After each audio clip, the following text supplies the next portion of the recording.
When I was getting started, I had this belief that I was quietly running toward. If I could just shoot for that client, or if I could just hit that revenue number, if I could just get that one piece of gear, then things would get easier. The problems would start to disappear. I'd finally feel like I had it all figured out. I was so wrong.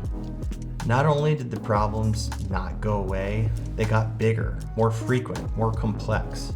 And for a long time, that felt like evidence that I was doing something wrong. But here's what I've come to understand. It's not evidence of failure, it's evidence of growth. And once you understand that, everything changes. My name is Nolan Matthews. I'm a photographer, director, and pilot based in Utah. After nearly a decade in the corporate world, I walked away to build a life around travel, adventure, and storytelling. This channel is all about the work, the process, and the stories behind it all. There's a misconception that a lot of people carry into a freelance career, or any small business really. The idea is that at some point, if you just work hard enough and grow enough, the problems will stop existing. Things will get easier. You'll arrive somewhere comfortable and just stay there. That day is never going to come. I can say that with complete confidence after years of building my own business. What does happen, and this is the real truth, is that your ability to deal with problems, solve them, and adapt gets sharper over time. You get better at it. But the problems themselves, they scale with you. Think about it practically. As I've grown, my systems have had to grow with me. More help means more people to manage.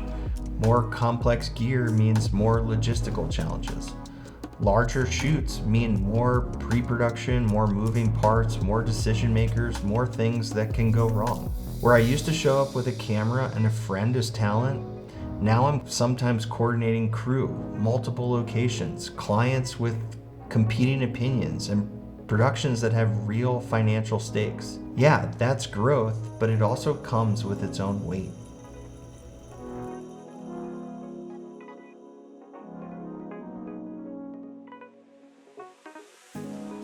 Here's something I wish someone had told me earlier, and I mean really told me, not just said in passing. You might be stressed right now. Stressed about not having enough money, the right gear, the right clients. It might be eating at you or keeping you up at night. But here's the kicker. Where you are right now is probably not as stressful as where you're going to be. I remember losing sleep because I was scared of not keeping the lights on. No work, no revenue, barely any prospects. That was real stress for me, and it felt enormous at the time. But looking back, and I can say this honestly, those problems now feel small compared to what I deal with today. Problems like making real deadlines for big clients, making sure my team has enough work so they can pay their own bills, supporting a growing family that depends on this business and my income. The stakes got higher because the business got bigger, and that's the trade.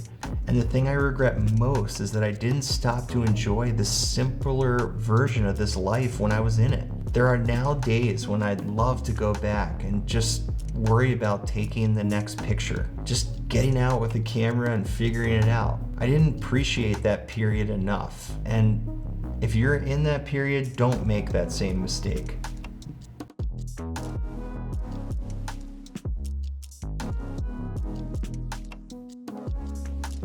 If you have an end goal, and most of us do, I want to gently challenge how you're holding on to it. Because the goal is going to keep shifting. You'll hit one, and then you'll just find the new one that's waiting around the corner. You're never going to feel satisfied. That's not a flaw, it's just how this works. Landing that dream client doesn't make you a different person. Shooting that campaign you've been chasing doesn't solve the deeper things you were hoping it would solve. Yeah, these are great moments and you should celebrate them, but the morning after, you're still just you. There's still work to do. There's actually research on this. Elite athletes who spend years chasing a championship or an Olympic medal, many of them experience a deep crash after achieving it. Not because they failed, but because the pursuit was the thing giving them their energy. The goal was the fuel, and when the goal goes away, something goes away with it. The lesson isn't to stop having goals, it's to stop treating the goal as the end point. The point is the journey, the daily work, waking up, managing your own schedule, your own creative vision, your own growth, getting a little bit better each and every day. That's the freelance life. That's the thing worth appreciating. The whale client is great when it comes, but what got you there, that's the good stuff.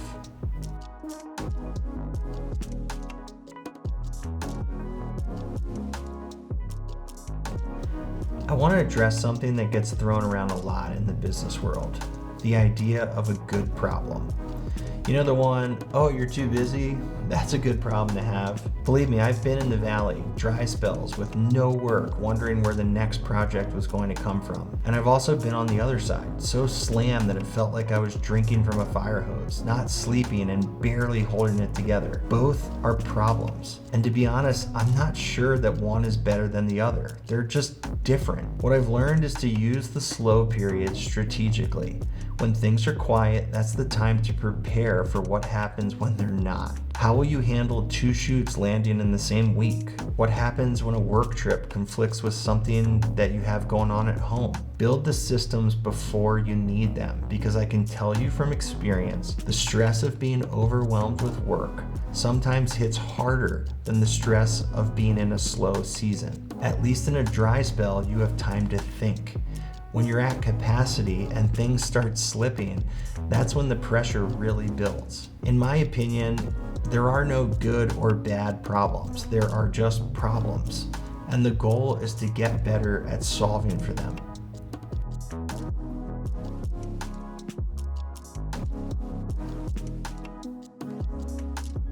Here's what I want you to take away from this. The problems are never going to go away. As you grow, they grow with you.